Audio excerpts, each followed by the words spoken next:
করতেছি, তেলাপিয়া মাছের বারবিকিউ। আমি হলুদ, মরিচ, তেলাপিয়া মাছের ধনিয়ার গুঁড়া, একটু সরষের তেল নিয়ে ভালো করে গুলে মাছটাকে ম্যারিনেট করে নিয়েছি। এই যে ভাজা বসায় দিয়েছি, দেখতে থাকুন। ভাজা বসায় দিয়েছি, এক পিঠ হয়ে গেছে, আরেক পিঠ উল্টে দেব।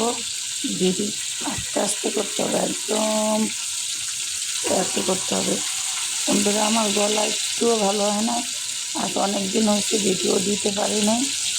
এই যে এই ভিডিওটা আজকে করছি, আমার অসুস্থ, আমি এই যে ভিডিও দিতে পারতেছি না।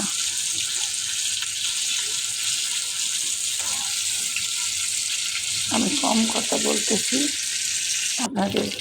এই যে দেখে নিন, ভাজা হয়ে গেছে। এখন আমি তুলে নেব তেলাপিয়া মাছের বারবিকিউ। আপনারাও করে খেন, এটা একটু ভিনেগার দিতে হয়।